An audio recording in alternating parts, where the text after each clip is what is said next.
Marcos capítulo 11, versículo 7 dice: así que llevaron el burrito a Jesús y pusieron sus prendas encima, y él se sentó allí.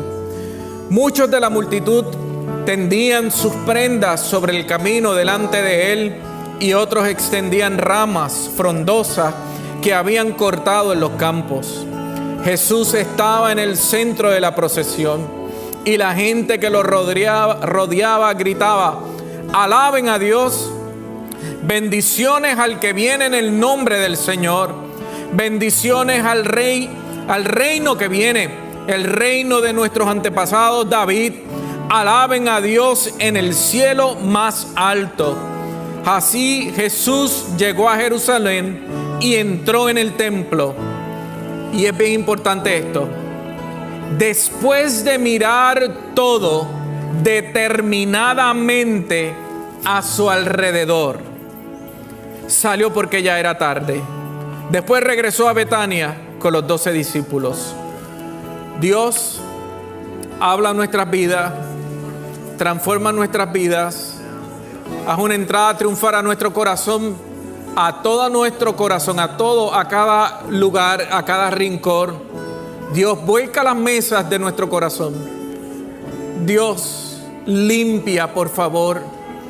Quita el velo que no nos permite entender, y danos sabiduría para poder entender lo que tú quieres transformar en nuestras vidas. En el nombre de tu Hijo Jesús. Amén, amén y amén. Comenzamos hoy este periodo de Semana Santa, este periodo tan importante de poder adorar y glorificar el nombre de nuestro Señor Jesucristo y poder recordar el porqué, de dónde nace la iglesia y cómo nosotros recibimos salvación y cómo hemos recibido la vida eterna. ¡Qué bendición tan grande! Sí se dieron los anuncios y sí hablamos de todo lo que va a suceder en la semana, pero yo quisiera que usted anote este miércoles, o a las 9:30 de la mañana o a las 7:30 de la noche. En ambos cultos queremos tener un espacio de Santa Cena, ir a la mesa en familia. Venga, por favor, haga ese espacio, por favor, y juntos vayamos a la mesa. Los niños tendrán un evento que sé que será de mucha bendición. Libre es el tema que le hemos puesto a este periodo de Semana Santa, y espero que sea de mucha bendición para cada uno de nosotros y podamos recibir libertad en el nombre del Señor. ¿Cuántos anhelamos ser libres? ¿Libres de qué? Es una pregunta que nos podemos hacer cada uno de nosotros, porque es algo muy personal. Yo necesito libertad en donde yo me necesito sentir en paz y tranquilidad. ¿Cuál es el asunto que yo tengo que resolver en mi corazón o en mi mente? ¿Qué es eso que me limita a sentir paz? ¿Qué es eso que me detiene? Para eso vino Jesucristo. La palabra del Señor nos enseña que Jesucristo vino para darnos libertad, y los que creemos y confesamos a Jesús como nuestro único y exclusivo Salvador, podemos encontrar libertad.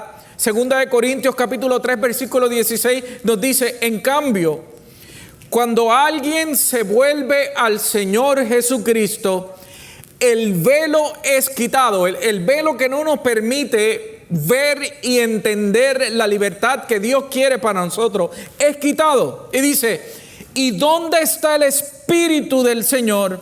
Allí hay libertad. Así que ese anhelo, ¿libres de qué? Que usted le ha contestado al Señor, usted se ha contestado en su mente. Hoy hay esperanza para recibir esa libertad, para recibir el gozo que solo proviene del Señor. Jesús llegó a la tierra, se encarnó en la tierra, vino, se hizo hombre, nacido de mujer, y entre nosotros vivió como el único escape, la única solución para recibir libertad de este mundo y del pecado de este mundo. En este periodo y en esta lectura que estamos teniendo, Jesús, sabiendo que tenía que morir para regalarnos libertad, lo primero que hace, el elemento que vamos a discutir en esta semana, tocaremos a Jesucristo, la cruz y la tumba, elementos que necesitamos para recibir la libertad en la vida de nosotros. Jesús está en Betania. Es un monte de frente, a la misma altura donde se encuentra el templo. Y Jesús sale con sus discípulos, buscan el pollino, entra al templo y nos dice el texto que ese primer día lo que hizo fue observar y ver y analizar la lucha que iba a enfrentar, la lucha que tenía que conquistar. Él solamente miró lo que estaba sucediendo en aquel lugar. ¿Y qué estaba sucediendo en aquel lugar? Resulta que Herodes el Grande, 19 años antes de que Jesús naciera, inaugura el templo sobre una meseta artificial. Los que han ido o han visto en fotos o en videos el muro de las Lamentaciones, es una de esas que Herodes el Grande hizo para que el templo tuviera unos atrios bien grandes, tuvieran unos patios gigantesco y mucha gente pudiera ir. Una construcción a nivel mundial hermosa, el centro de la religión, el corazón de la religión. Utilizó aproximadamente más de 10,000 obreros, pero hubo solamente 1,000 sacerdotes que pudieron construir el área del lugar santo y el lugar santísimo. Madera, piedras preciosas, solamente ellos podían entrar. Y este templo tenía 4 atrios. El primer atrio que tenía era el atrio de los gentiles. El atrio es donde llegaban los mercaderes, donde llegaban a vender las ovejas, los becerros, a vender los toros, a vender las palomas. Era el lugar donde todos podían entrar. Y en aquel lugar era un lugar de comercio donde se convirtió en un banco, ya que con la moneda romana tú no podías comprar ni hacer ofrendas en el templo. Y allí en aquel banco donde habían cambios, se intercambiaban la moneda romana por el siclo, que era la moneda de los hebreos, para que fuera esa ofrenda delante de Dios justa. Un lugar muy sucio, un lugar donde había demasiada de mucha gente.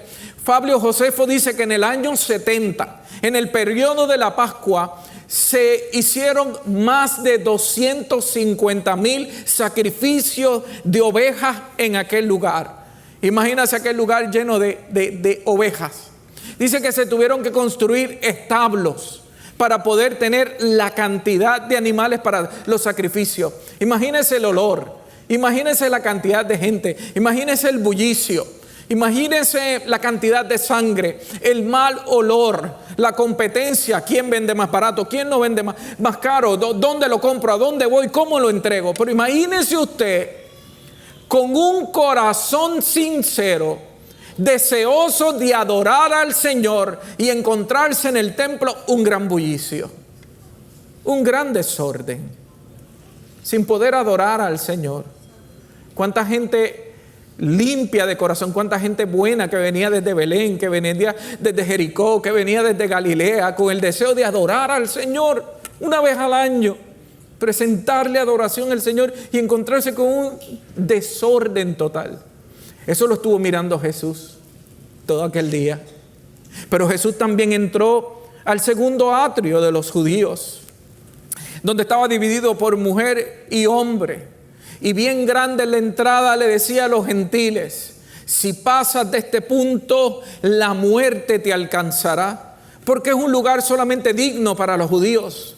Los gentiles no podían entrar, ni los paganos podían entrar a esa área.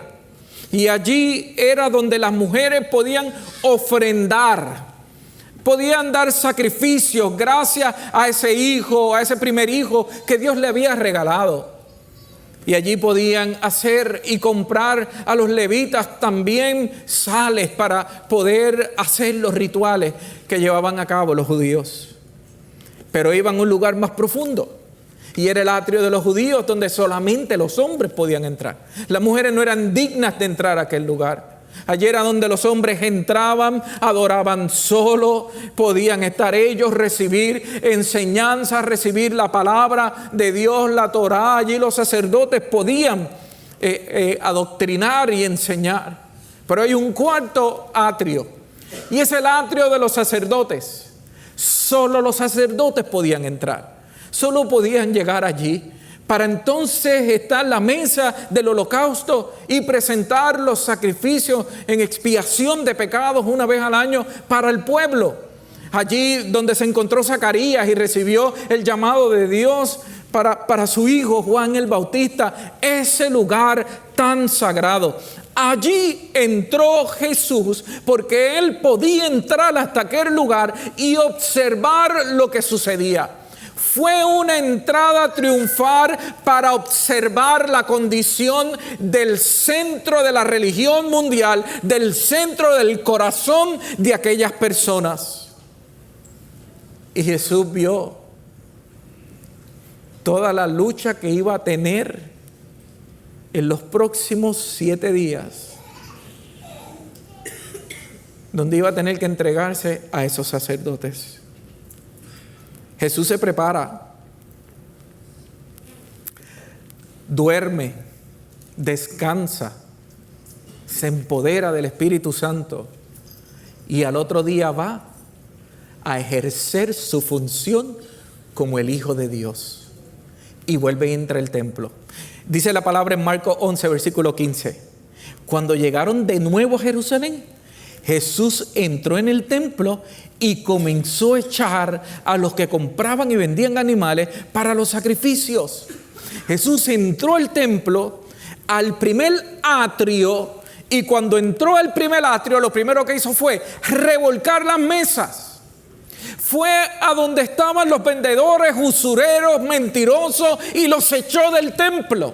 Comenzó un proceso de purificación en aquel lugar. Dice, volcó las mesas de los cambistas. ¿A dónde fue? Fue al banco, donde había una deshonestidad en el cambio de moneda, y al que iba justo allí a adorar se le abusaba. Pero allí llegó Jesús a hacer justicia financiera con aquel pueblo que deseaba adorar a Dios en espíritu y en verdad.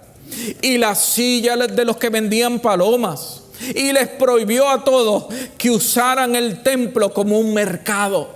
Comenzó a darle orden ¿a qué? Al primer patio, al primer atrio. Y les dijo, las escrituras claramente dicen, mi templo será llamado casa de oración para todas las naciones, pero ustedes lo han convertido en una cueva de ladrones.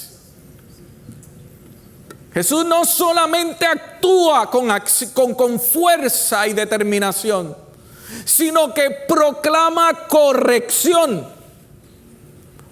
Este corazón, este templo, tiene una razón de ser y es adorar a Dios en espíritu y en verdad.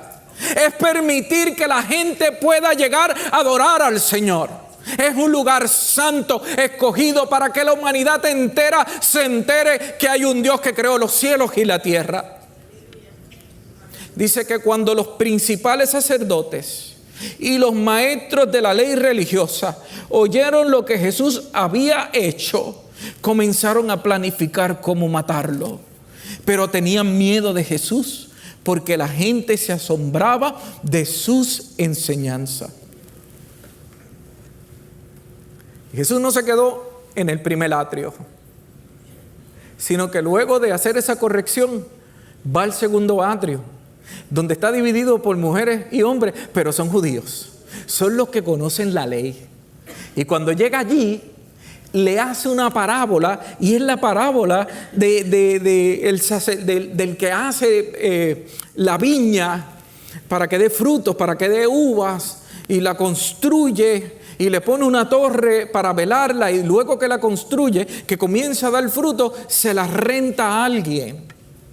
Y al pasar de los años, Jesús manda a uno, este hombre manda a uno de sus empleados a recibir las ganancias de aquel negocio, a recibir la renta. Y cuando aquel hombre llega, le dan una pela, lo vuelven a la casa y no le dan ningún dinero. Jesús sigue contando en la parábola que aquel amo envió a un segundo, fue allí a cobrar. Cuando llegó allí a cobrar, no solamente le dieron una pela, sino que también lo mataron. Aquel amo envía a uno tercero. Corrió con la misma suerte.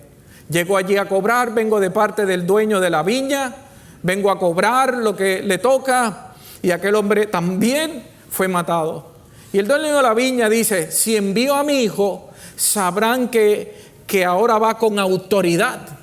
Lo van a respetar, le van a pagar lo que le deben dar. Cuando el hijo del dueño de la viña llegó allí, también lo golpearon y también lo mataron. Y entonces en aquel otro atrio, los sacerdotes, los escribas, los maestros de la ley, luego de escuchar a Jesús decir esa parábola y decir, ¿qué le pasa a este? Está hablando como loco. ¿Con qué autoridad tú vas al primer atrio y vuelcas las mesas y rompes el comercio del templo? Y Jesús le dice, con la misma autoridad con que el dueño de la viña dio la provisión y envió profetas y profetas y profetas a anunciar y los mataron, cuando así Dios también envió a su Hijo, y aquí estoy para también morir por todo el pueblo. ¿Con qué autoridad? Con la autoridad de Dios vengo a entrar a este segundo lugar. Pero allí no se quedó Jesús. Jesús entonces entró al tercer lugar, donde solo había un hombre, donde había mayor santidad para aquel tiempo en la interpretación de ellos. Y cuando Jesús está allí, se le acerca un fariseo, le enseña una moneda de César y vuelven a poner a Jesús en prueba. Y Jesús enseña, dale a César lo que es del César, cumple con las leyes terrenales, pero dale a Dios lo que Dios se merece. ¿Cómo lo debemos honrar? Hermanos, si usted analiza esta entrada triunfal de Jesús, Jesús entrando por todos los rincones del templo, está tomando dominio en el corazón de la religión mundial y está siendo el mensaje apologético más poderoso del mundo. El que único lo puede hacer perfecto, Jesucristo.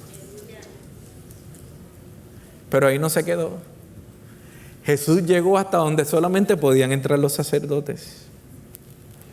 Y estos maestros de la ley, que no creían, los saduceos no creían en la resurrección, comenzaron a preguntarle.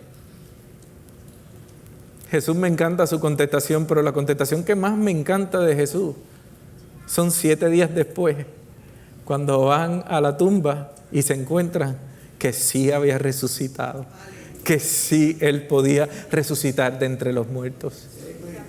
Ya Jesús está en el centro del lugar santísimo. Y cuando está en el lugar del más santísimo, donde estaban los mejores conocedores de la ley, le preguntan, ¿y conocen los mandamientos? ¿Cuál es el mandamiento más importante?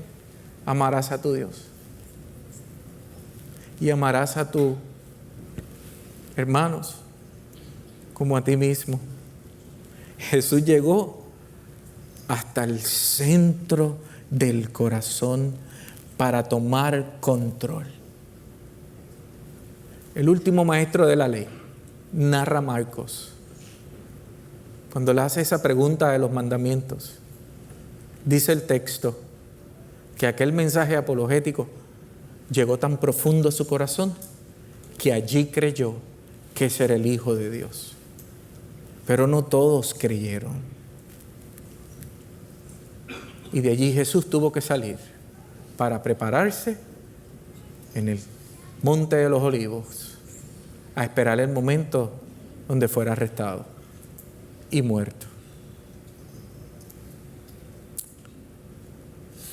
¿Cuántos desean ser libres? ¿Cuántos en lo más profundo de nuestro corazón comenzamos a gritar, Hosana, sálvame, Hosana, transfórmame? ¿Cuánto lo gritamos de lo más profundo de nuestro corazón? ¿Cuántos hemos sentido que Jesús ha entrado al primer atrio de nuestro corazón? Y de momento, cuando Jesús ha entrado al primer atrio de nuestro corazón, nosotros sentimos como que ha volcado las mesas, se ha formado como una revolución en nuestra vida. Jesús comienza a poner a relieve: eso es pecado, eso no es honroso, eso no me agrada. Jesús con autoridad, uno siente cuánto tengo que dejar que Jesús haga una revolución en mi corazón. Es con poder. Es con fuerza que Jesús lo hace de una manera poderosa sobre la vida de nosotros. ¿Cuánto hemos tomado decisiones drásticas donde decidimos: dejo de pecar, dejo de hacer esto, yo quiero servirle al Señor, me voy a apartar, porque Jesús entró a mi corazón y comenzó a revolucionarlo todo, a cambiarlo todo? Pero de momento, en algo un poco más íntimo, Jesús pasa al otro ventrículo de nuestro corazón, porque nuestro corazón tiene 4 cavidades, 2 ventrículos, 2 atrios, el centro de nuestra vida, de donde sale la sangre oxigenada a oxigenar todo nuestro cuerpo, en donde llega la sangre que necesita ser purificada y nuevamente llena de oxígeno para ser de bendición a todos nuestros órganos. Ahí en ese segundo ventrículo donde hay falta de oxígeno, Jesús nos ha hablado en parábolas para demostrarnos que quien tiene la autoridad y el único que puede cambiar nuestra vida es Jesucristo. Te pregunto si lo has sentido en esa otra parte del corazón. ¿Has sentido que en esa otra parte del corazón tú dices: yo no sé cómo dejar de pecar? Y ahí está Jesús diciéndote: yo soy el único que tengo el poder para ayudarte a dejar de pecar. Ahí entra Jesús a tener un encuentro más personal con Él. Ya no es la emoción de volcar las mesas y sacar de nuestra vida lo que nos aparta del Señor. Ya hay un encuentro personal con el Señor, hablándonos tú a tú, cara a cara con el Señor. Pero Jesús no se queda ahí, sino que puede brincar a otro ventrículo y profundizar un poco más. Hay más a solas con el Señor. Y entonces enseñarnos las monedas de los César que dominan nuestras vidas. ¿Cuál es el César que hoy nosotros adoramos? ¿Cuál es eso que nosotros hoy no podemos entregar? ¿Cuál es ese joven rico dentro de nuestro corazón que nosotros no podemos abandonar? Ahí Jesús está entrando a decirte: deja que el mundo corra con el mundo, pero ven a mí, entrégate a mí, adórame a mí. Yo soy un Dios celoso que no permito compartir mi gloria. Yo soy un Dios que solamente quiero la gloria para mí.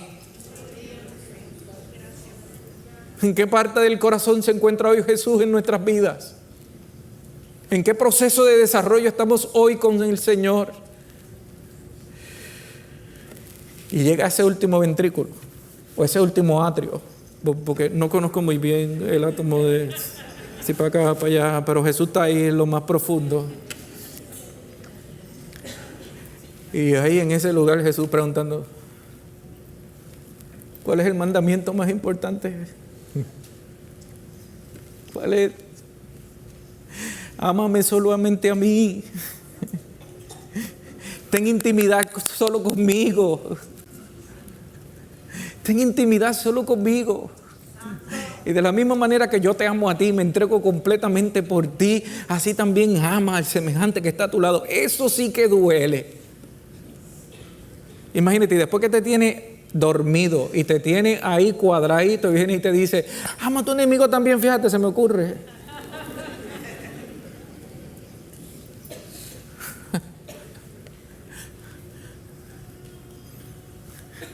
Pero hoy en esa soledad, solo con Jesús, en ese atrio, comienza a tomar en intimidad y solo con el Señor. Me encanta que no nos hace vulnerables, sino que cuida nuestra vida. Comienza a sacar lo más horrible o difícil de nosotros Y comienza a confrontarnos, como decía en 2 Corintios, a quitarnos el velo y a permitirnos ver la realidad. Y en esa confrontación a decirnos, ámame, que yo te amo y te amaré toda la vida.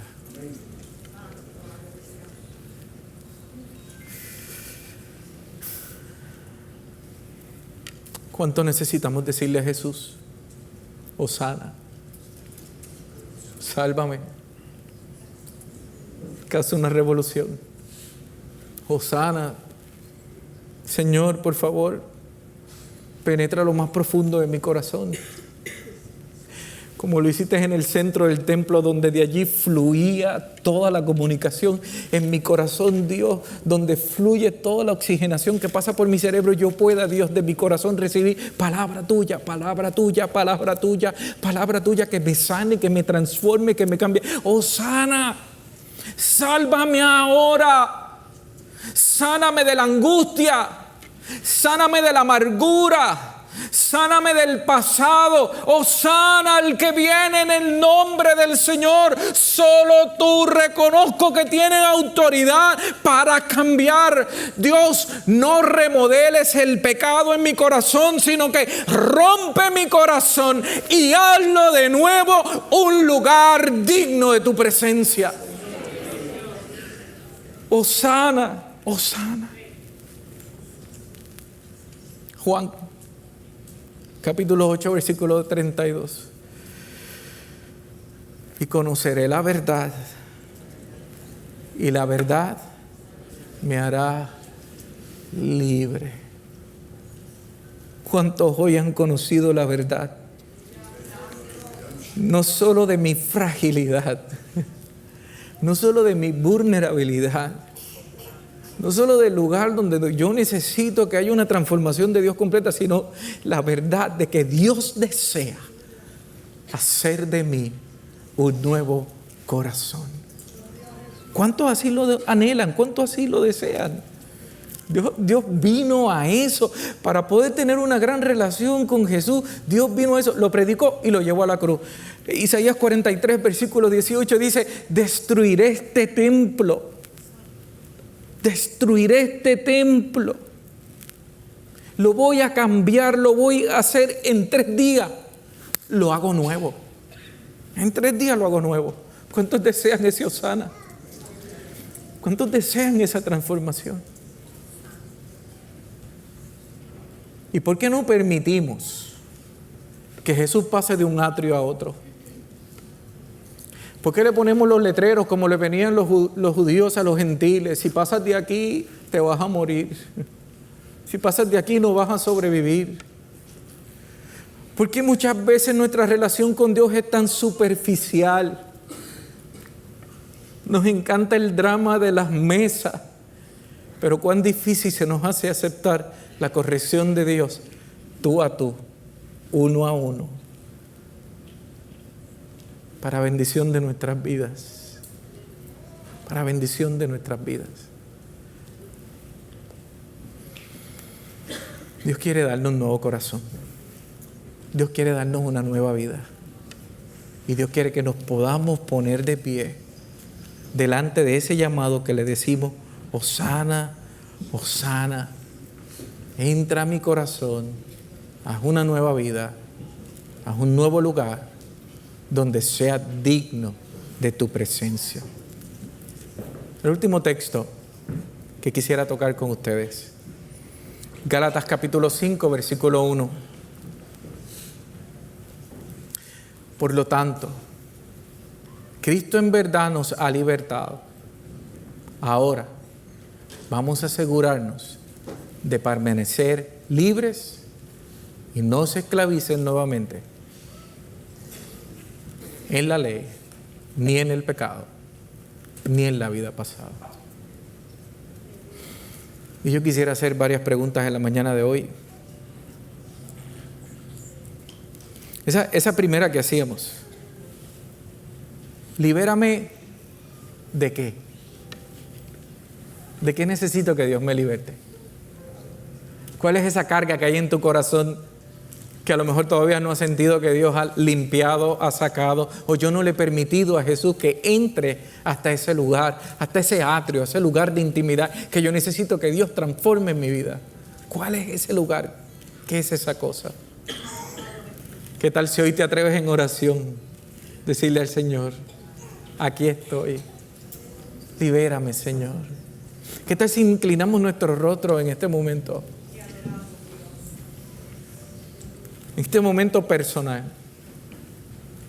Quisiera preguntar si hay alguna persona que hoy está clamando y pidiéndole al Señor, Hosana, Dios, quiero que entres a mi corazón, quiero recibirte como mi único y exclusivo Salvador. Habrá alguien que levanta su mano y dice, yo quiero recibir a Jesús, que venga a mi corazón. Yo quiero hoy reconciliarme con Jesús. Levantar tu mano ahí de manera privada. Hoy estás diciéndole a ese Señor, yo quiero recibir salvación. Habrá alguien que levanta su mano. Habrá alguien que hoy desea que Jesús vaya entrando por lo más profundo del corazón y vaya sanando. Dios te bendiga, joven. Alguien más que dice, yo quiero. Dios te bendiga, caballero. Si puedes levantar tu mano nuevamente. Dios te bendiga, caballero. Gracias en ese acto de fe. Alguien más que dice, hoy yo quiero recibir libertad, libertad, libertad, libertad, libertad en el nombre del Señor. Yo le pido a estos dos caballeros que si me regalan ponerse en pie en un segundo si se pueden poner de pie, me ayudarían a ponerse de pie. Un aplauso a estos dos caballeros que hoy han recibido a Jesús como su Salvador. Le pido a toda la iglesia que esté de pie junto con ellos, todos en pie. ¿Y qué tal si todos podemos repetir esta oración que ellos harán por primera vez? Todos los acompañamos, porque esta es una oración que a mí me apasiona hacer todos los días. Señor Jesús, perdona mi vida pasada. Te pido que borres el pecado que ha reinado en mi vida y que escribas mi nombre en el libro de la vida. Dios, haz un nuevo corazón digno de tu presencia. En el nombre de tu Hijo Jesús. Amén, amén, amén. Hay fiesta en el reino de los cielos. Hay fiesta en el reino de los cielos. Un grande abismo entre nosotros, cuán alto monte valle a escalar. Con desespero volví al cielo.